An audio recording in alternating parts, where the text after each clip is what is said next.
The dad cut is slowly taking form, and I actually changed my diet.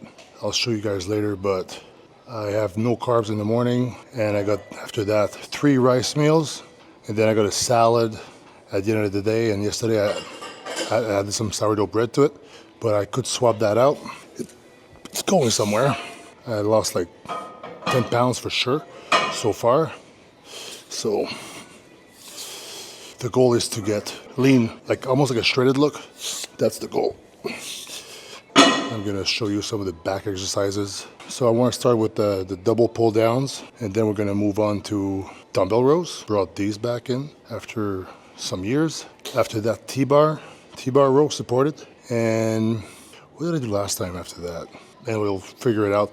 I got some rear delts and stuff too at the end. So it's a good back workout. I keep deadlifts with glutes and ham day, which will be tomorrow. So I like to keep the deadlift apart. I find that I get better deadlift workouts if I do them by themselves. So that's a 15-pound hammer. 15 by Primitive Fit.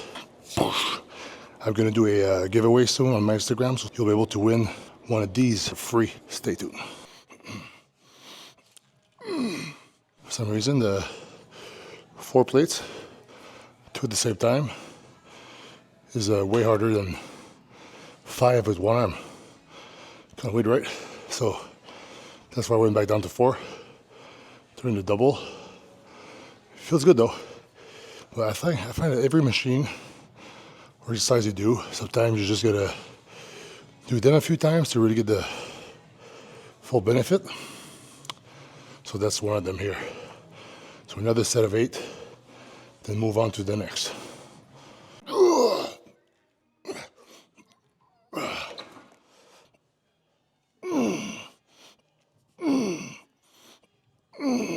So for the dumbbell rows, 2 feet together kind of thing, and then I try to bring it towards my spine. So I don't just roll up, I try to bring my elbow towards my spine a little bit at the top. Even if you don't really see it, it feels better on the lat when I do that. And obviously I try to not use momentum, can have a good stretch forward, and then have a good squeeze at the top. My body moves a little bit, I'm not springing with my legs to bring the dumbbell up. Everybody can do super heavy rows, they jerk the weight, right? For me, if I do that, there'll be no lat stimulation.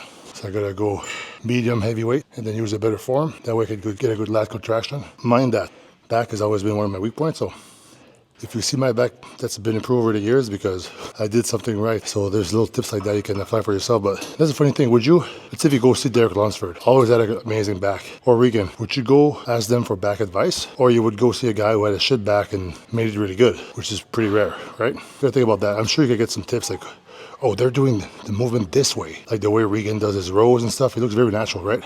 So maybe you're too stiff, you need to be more loose. Like I wouldn't ask Ronnie Coleman, hey, what's your tip for arms? He'll just be like, lift some weights. You know what I mean? Yeah, anyway, T-bar next, let's go.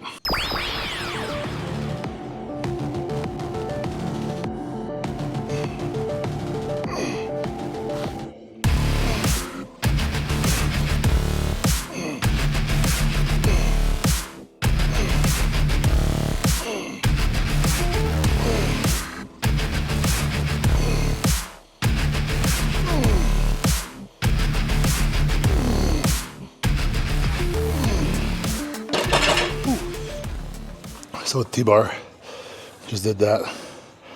Warm up 2 plates, 2 sets with 4 plates. And I don't know if you noticed, but the 4 plates, the second set, I showed you how to do it properly. So see how I'm stretching my shoulder blade forward?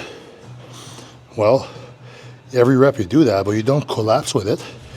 You keep your head back, chin down, head back. Let your scapula wrap around your spine. And then first thing you do, bring the scapula back like I did before the first rep. And then do the rest of the movement. So every rep, you do that, but like in one motion. But that's how you do it. That's how I do it. And I get a lot of good stimulation with that. And now I'm going to do a little chill superset just to drive some more blood in the muscle in the lat. Triangle pull down with some cable pullover, and then we're gonna hit some rear delts and be good to go. I think I saw Mike Israel do it, but I've been doing something like that similar forever, like since in my 20s. But what I would do is do the laterals first, like rear raises first, and then I would do the partials, and then I would do the rows. But he does the raises, the rows, then the partial, and I find that it also works. You get a really good pump with that, so I've been doing that lately. It's a good move. So I think three sets usually of that is plenty, because I kind of reach failure on each of them. So that'll be it, and then we're gonna hit a couple shots, see what my condition is a few days in the cut. I'm at the phase where it's like I feel deflated but not lean yet, so it's like a worse look than full bulk. But that's part of the game. There's no shows planned, so there's no rush. But sometimes when there's no rush, it's you need to be even more disciplined, because you're doing it just for the lulls, you know, the lulls. So Jack Factory has this new product, liquid glycerol, and it's really effective. It's pretty cool. Like after all these years, I can try something that I didn't try before and then feel actual results and difference. I've been training for 22 years, and it's been years that I haven't tried a product that, you know, I can feel like that. So what you can do, I suggest drinking like a lot of water before, like maybe 3 cups of water, and then you can mix it with your Pump Surge pre-workout. And I do 1 to 2 caps because I'm heavy, but you can also follow the direction here and increase if you want. But the more you take it, the more you consume of that product, the more water you need to consume with it. So liquid glycerol, it's available on jackfactory.com and also on the Amazon website. So on the website, use my code AV, and on Amazon, you know, you're already saving money. So take some of that, and remember, the pump is a cure, and that will bring you the pump.